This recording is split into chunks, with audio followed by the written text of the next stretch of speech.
학자의 입장으로서 챗 GPT나 생성형 AI 얘네들이 가지고 있는 특징은 뭘까? 그때 교수님 저한테 말씀 주셨던 게 한 가지를 잘하지 않아. 걔네는 여러 가지를 적당히 할 뿐이야. 적당이라는 단어에 꽂혀가지고 적당히? 근데 적당히 하는 거가 사실 돈 벌거든요. 기업들이 돈을 벌 수 있게 만들어진 AI다.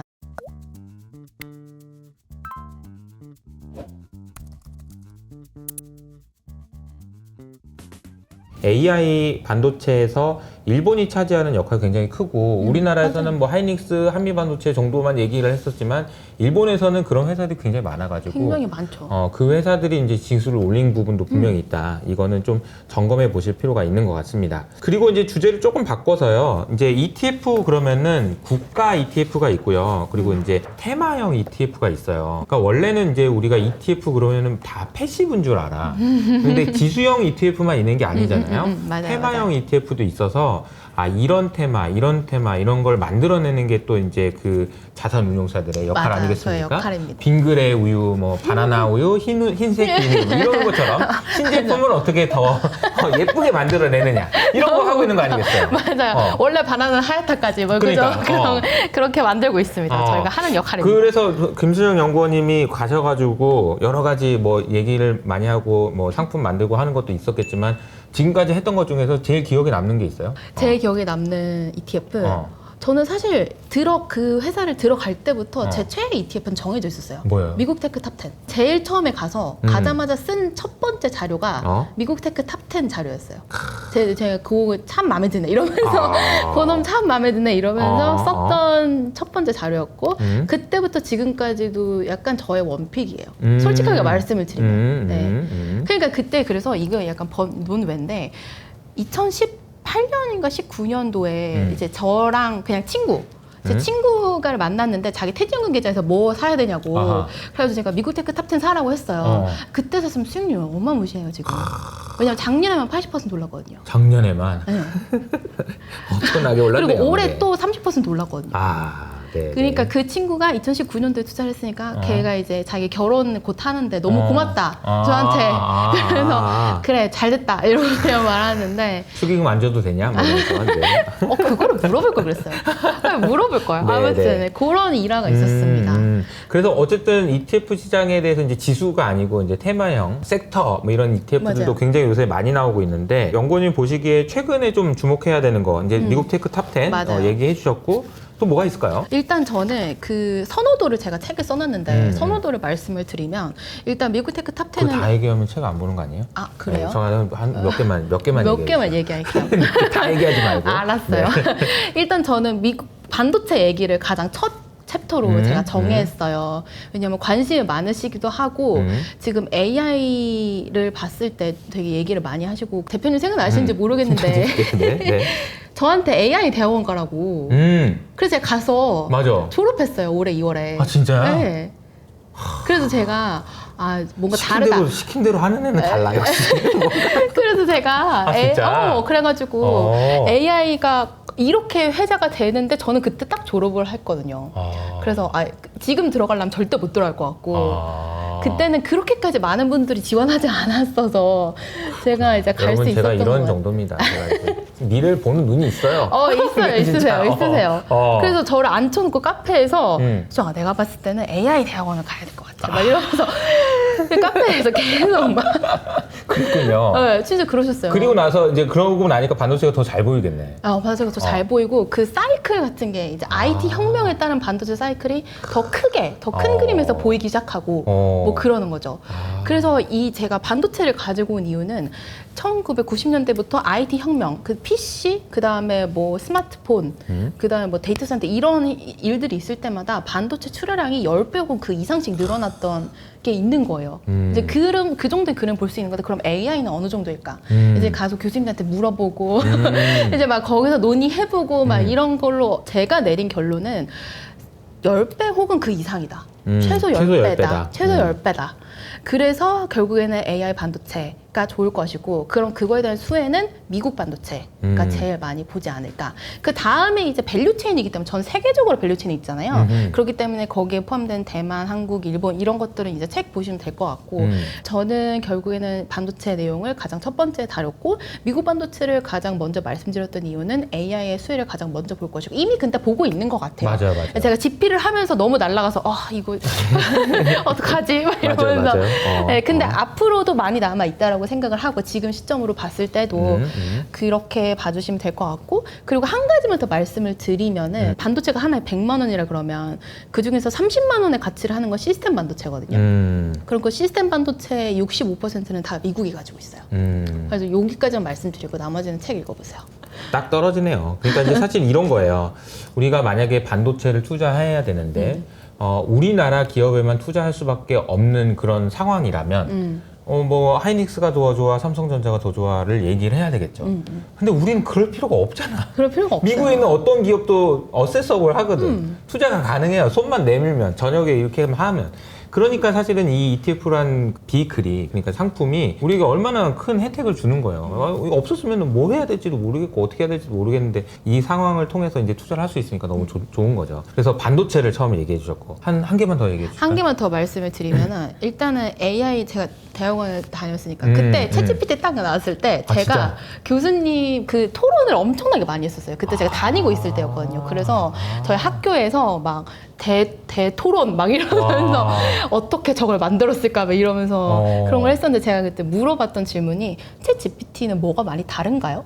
였어요. 근데 그때 교수님들이 했던 게 아니 별반 그렇게 다르지 않는데 마케팅을 되게 잘했어 라고 얘기를 하셨어요. 많이 아시는 분들일수록 그렇게 많이 아시는 분들은 그렇게 얘기를 하는데 근데 저는 이제 투자의 입장으로서 그럼 얘네들이 가지고 있는 특징은 뭘까 생각했을 때 챗 GPT나 생성형 AI는 그때 교수님 저한테 말씀 주셨던 게 한 가지를 잘하지 않아. 걔네는 여러 가지를 적당히 할 뿐이야. 그래서 저는 그 적당이라는 단어에 꽂혀가지고 적당히? 근데 적당히 하는 거가 사실 돈 벌거든요. 이게 뭐냐면 이게 기업의 입장에서 말씀을 드리면 투자자 입장에서 말씀을 드리면 생성형 AI는 적당히 잘하는데 그 적당히 잘하는 거를 그러니까 못하지만 않으면 여기저기 다 어플라이 할 수 있는 거예요. 뭐 예를 들어서 이루다 같은 친구들은 이상한 말을 하니까 얘네들이 결국에는 세락을 했었던 건데 챗 GPT는 이상한 말을 하지 않아요. 그러니까 적당히 다 앵간치 잘하는 거예요. 그러니까 이미지도 만들고 뭐도 만들고 엑셀에도 더했다가 여기에도 어도비도 더했다가 그러니까 기업들이 돈을 벌 수 있게 만들어진 AI다라고 저는 그 적당이라는 단어가 라고 생각을 했습니다. 그리고 그것도 물어봤어요. 그럼 얘네는 어떻게 이렇게 수많은 걸 라벨링을 했나요? 그런데 그때 그 대토론장에서 비밀스러운지는 아닌지 모르겠지만 그때 얘기를 하셨던 게 마이크로소프트에서 이 오픈 AI랑 같이 프로젝트를 굉장히 오랫동안 진행을 했는데 사실 이게 인간의 손을 거치지 않고 이 정도 라벨링을 하는 거는 처음에는 그래도 라벨링이 들어가긴 해야 되거든요. 그래서 제가 들었던 건 그 교수님들이 얘기해 주셨던 거는 그 아프리카나 이렇게 인건비가 싼 데다가 몇천 명을 해가지고 마이크로소프트 투자를 많이 해주니까 몇천 명을 해서 몇 년을 라벨링을 하고 그 다음에 딥러닝으로 가고 이렇게 했다라고 들었어요, 저는. 일단 뭐 그건 근데 이게 비하인드 스토리고. 라벨링이라는 게 이제 무슨 내용인지 제가 약간만 부연 설명을 드리면 이런 거예요. 그 AI를 학습시킬 때 강아지 그림 보여주고 이게 강아지입니다 라고 얘기할 수 있게 학습을 시키는 건데 이게 강아지인지 아닌지를 모르니까 얘는 강아지가 정답이다 라고 하는 걸 이제 라벨링이라고 하는 거죠. 맞나요? 맞아요. 네네. 근데 이제 라벨링을 하려면은 강아지도 있고 구름도 있고 나무도 있고 다 있는데 그거를 딱 사진을 보면서 개인들은 다 알죠. 이제 앞으로 있는 분들은 알겠죠. 이거 찍는 거는. 그러니까 이제 그거를 하는 거를 엄청 저비용을 가서 아프리카에서 이렇게 커피 이렇게 했던 있어요. 것처럼 네, 그렇게 했다라는 얘기도 있다. 몇 년을. 근데 그래가지고 이제 돈을 버는 주머니를 다 찬 거죠. 미국 기업들이. 그리고 저는 그 미국 그 빅테크 테크 탑10을 말씀드렸던 이유가 그 하버드 논문 보면은 2019년에 왜 되는 기업들만 될까? 이런 주제로 쓴 논문이 있어요. 근데 그 논문에 보면은 큰 애들이 계속 성장률이 계속 높은 이유는 얘네들은 R&D를 많이 해서 그런 것 같아. 무형자산을 잘 만들어서 그런 것 같아.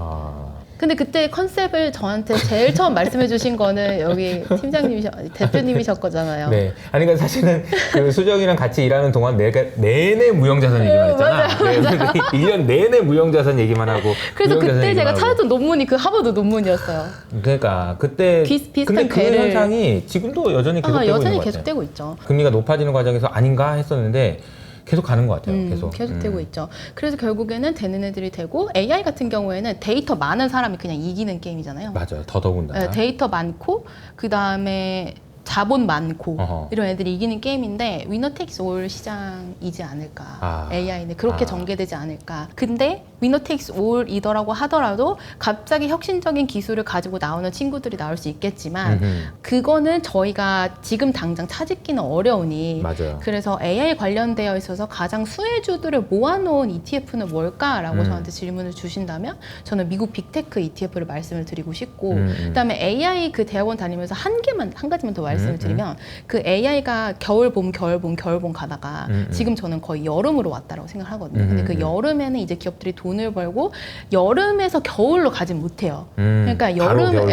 여름에서 봄이 왔다가 다시 여름이었다가 이런 식으로 진행돼서 결국엔 AI 시대가 쭉 펼쳐지지 않을까라는 게 저의 생각입니다. 네, 아직 끝이 아니다. 아직 끝이 아니다. 아니고 거의 시작에 가깝다. 뭐 이런 거네요. 위너 텍스 올이라는 얘기를 오후에 촬영하신 분도 그 얘기를 똑같이 하셨는데 이제 디지털 경제를 이야기하시면서 그러니까 제가 이거는 조금만 비유로 부연 설명을 드리면 옛날에 이제 이마트가 처음 생겼을 때 이마트가 정말 기세 좋게 성장을 하긴 했지만 슈퍼마켓은 계속 있었거든요. 그리고 편의점도 계속 있고요. 이유는 아주 간단해. 여기까지 이마트까지 가는 게 힘들어서예요. 이마트까지 가기 힘드니까 옆에 있는 데 가서 편의점에서 사고 그런 거거든. 근데 이게 왜 이 얘기를 하냐면은 왜 디지털 경제는 위너 테이크스 올이냐면은 여기서 여기까지 갈 필요가 없어. A라는 게 있고 B라는 게 있어. 근데 여기서 여기로 가는데 요거 하나 하면 돼. 이거 하나 하면 되거든. 그러니까 굳이 이게 더 좋으면 이걸 쓸 이유가 하나도 없는 거예요. 그러니까 위너가 다 갖는 게임이에요. 원래부터 다 갖는 게임인데 AI는 더 심한 거죠. 더 심한 거죠. 더 심한 거죠. 그러니까 사실은 이게 더더군다나 이제 우리나라가 AI와 관련된 우리나라에 있는 기업이 위너가 되면 너무 좋겠지. 너무 좋겠죠. 너무 좋죠. 그러면 그러길 바라고. 근데 그럴 가능성보다는 미국에 있는 어떤 기업이 위너가 돼서 다 가져갈 가능성이 지금으로서는 더 높으니 이제 그런 생각을 할 수 있지 않나라는 생각이 저도 들었거든요. 근데 말씀하신 대로 우리가 큰 애들이 더 좋다. 이게 이제 언제까지 갈지는 모르겠지만 여전히 지금은 그런 상황인 것 같고 앞으로도 그렇게 될 가능성이 좀 더 높은 것 같다. 이렇게 맞아요. 말씀드릴 수 있을 것 같습니다. 이제 책의 내용을 보면은 테마형 ETF뿐만 아니라 뭐 채권형 ETF나 환율, 리츠, 월배당, 원자재 뭐 마지막에 이제 정수인 것 같은데 자신에게 맞는 ETF 포트폴리오를 만들기 뭐 이런 내용들까지 아주 자세하게 나와 있습니다. 그래서 관심 있는 분들은 나는 ETF로 돈 되는 투자한다.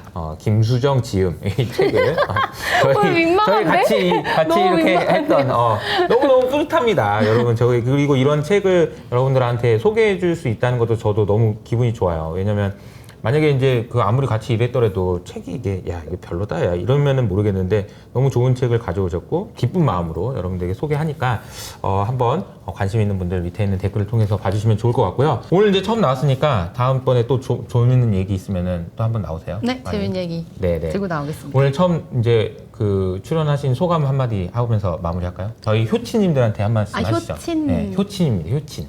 아, 효석 친구들. 네. 네. 효치님들 만나 뵙게 돼서 너무 영광이었고 감사합니다. 제가 이런 거 잘 못해요, 팀장님. 아, 그래요? 알았어요. 그럼 더 이상 안 하는 걸로. 자, 책을 많이 사주세요. 뭐 이렇게 하는 걸로. 네, 하겠습니다.